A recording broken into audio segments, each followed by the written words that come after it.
We got a brother coming. His name is Kristan T. Harris. Everyone go, yeah.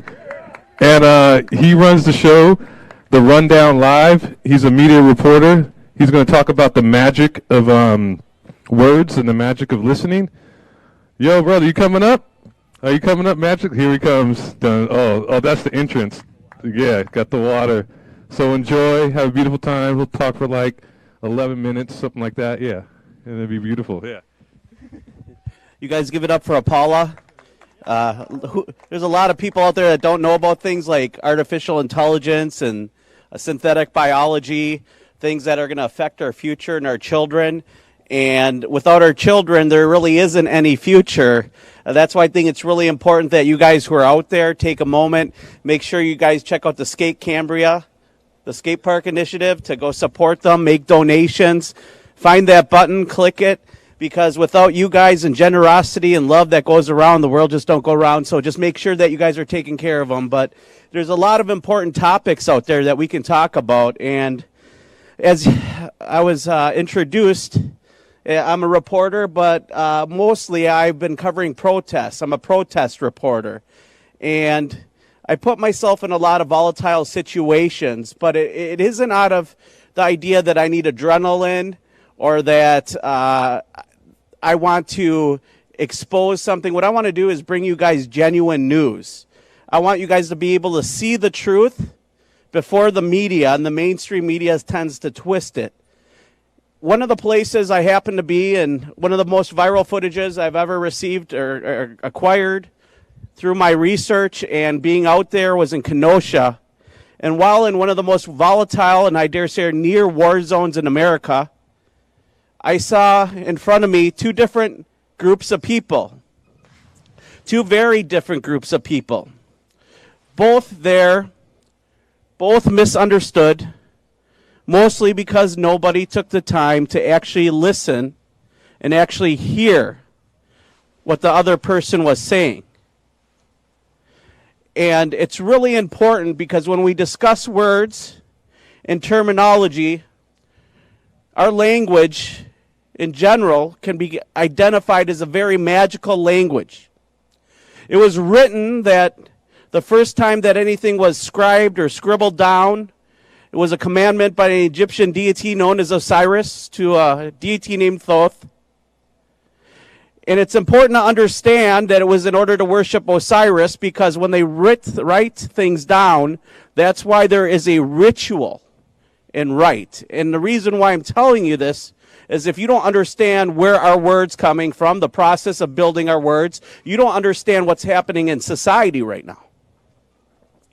So the process of giving words meaning is not called wording, is it?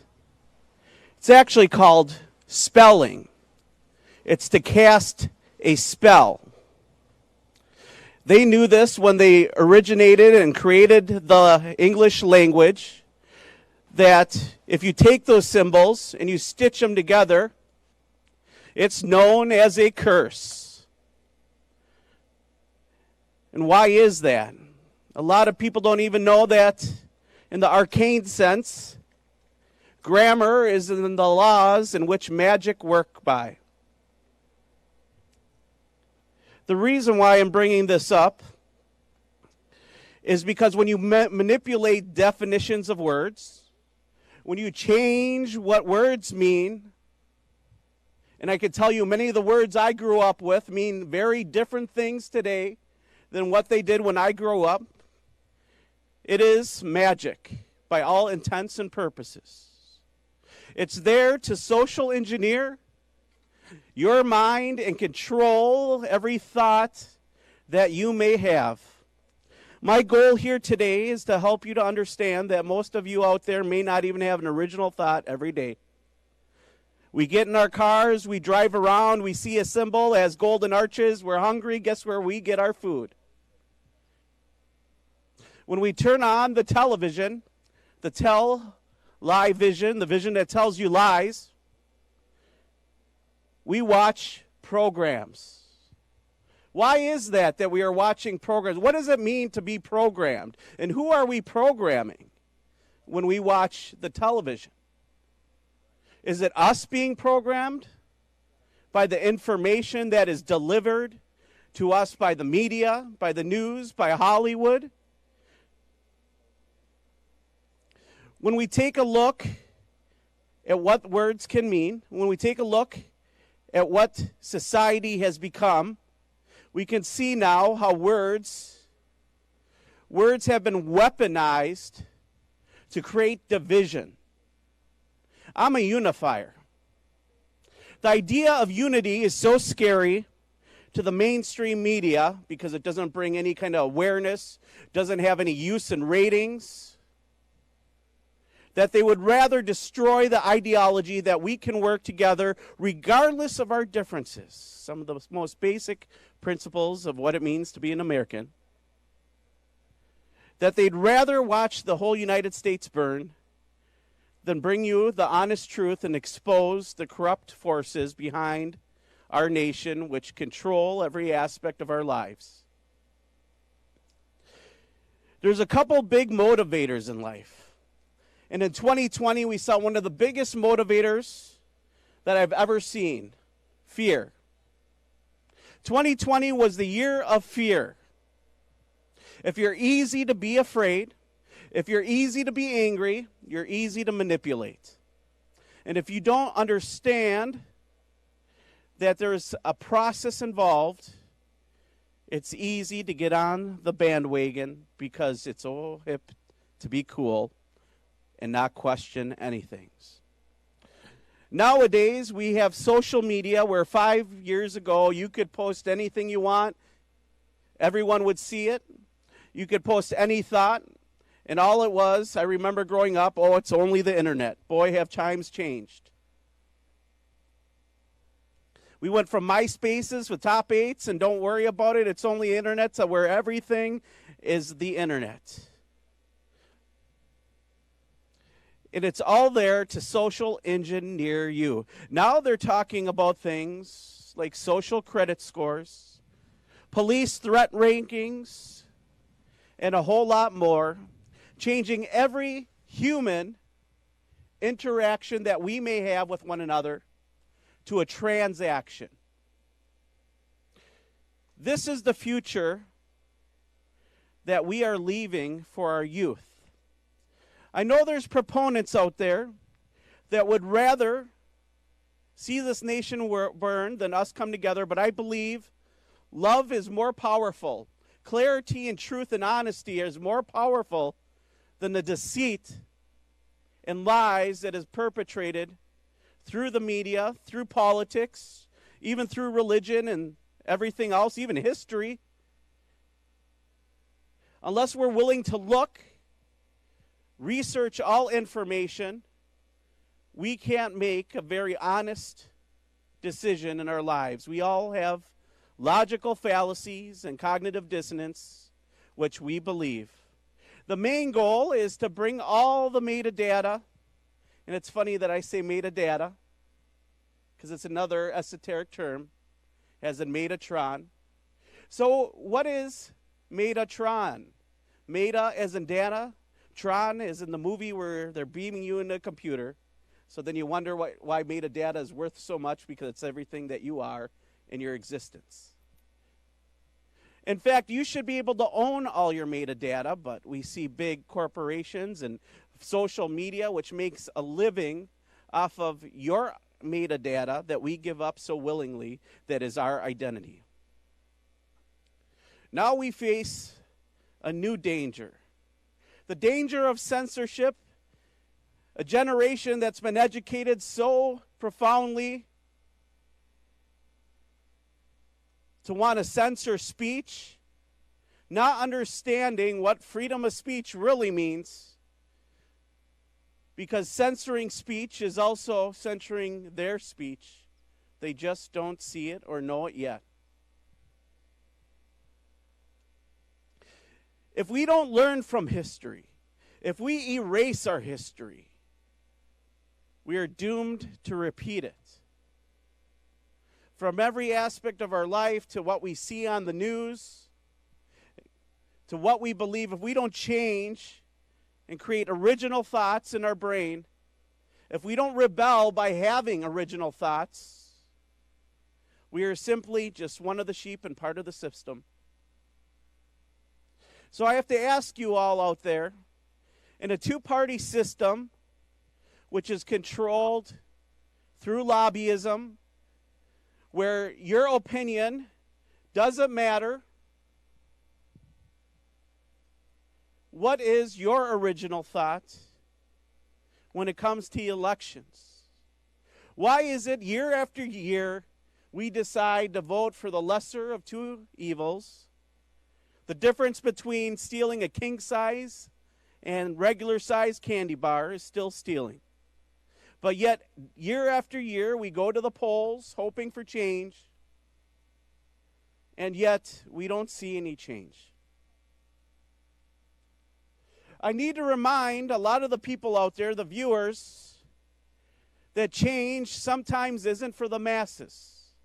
When you look throughout history, it's sometimes one person here or two people there that change the fabric of history. So my question to everyone out there is, why can't you be that person? Why is it not you who can change the world around you to implement it, to educate, to be against the current culture, and to be an individual? In an age where collectivism is the most powerful ideology and the global agenda, it's destruction of the individual as we see it. So my question is who owns you? Do you own yourself? Does the government own you? Does a religious ideology own you? Or are you your own owner that makes their own decisions and what you want to believe? So, while in Kenosha, covering protests, I saw two very different groups. One who thought that armed citizens were there to counter-protest what was going on. In reality, they felt they were there to protect property, but one side wasn't listening. The other side was there, and they just wanted to be heard, have their voice heard. And the other side thought they were there to counter-protest them. In reality, neither group was there for the reason the other group thought they were there. And we all know how Kenosha ended. The most scary part of what we're seeing is they don't want people to come together. We see the division in the world, husband against wife, child against parents, Common Core curriculum. We see tribalism based on ethnicity, based on political beliefs, based on religious beliefs. And I dare say, if you believe in a creator, and he did indeed create everything, he created us all to believe different things. And why is that? If God wanted us to all believe the same, we would all have been created that way. But yet, if you turn on the TV, they'd make it very simple for you to believe that there's an extremist around every corner, everywhere you go, and anyone that has a free thought out there is outside of the collectivist agenda, and that you are some kind of terrorist worth raiding, worth going in, and that you can't make a difference. They're trying to ban the ideology of citizen journalism under the guise that it's a form of extremism. And what we are seeing is the dying of the dinosaur media as they are no longer relevant. One of the little wins for liberty, one of the little wins for freedom, but we can't expect them to go down easy. So now we see it. We see the censorship. And I ask you guys, as Apollo was so wonderful to bring up with artificial intelligence, if metadata is censored, if a full ideology is censored and you don't have that download, what kind of genuine good decisions can you make in your life? If we have artificial intelligence that is based on all social media on the internet and half of one viewpoint or another is completely banned, how biased is this new artificial intelligence going to be? They say it's going to be your boss. They say it's going to be your lawyer. They say it's going to be involved in every aspect of your life, and it's going to be making decisions for you. So once again, we'll be faced upon the question, who owns you? I want to thank you guys all here tonight for listening to me speak. Make sure that you guys check out the Cambria Skate Park Initiative. Drop some of those super chats. Make some donations. Thank you to Stage It, Apple TV, Roku, Free and Equal, Elections Foundation for making this wonderful event take place. Thank you guys so much. And I'm Kristan T. Harris. It's been a pleasure. Thank you for listening to me. Is that okay? Okay? Yeah, man, maybe you should be hosting. That was beautiful. I don't even know all the sponsors. It was just, that was, give it up one more time. Give it up. Kristan. All right. So we have one more speaker. This is going to be amazing.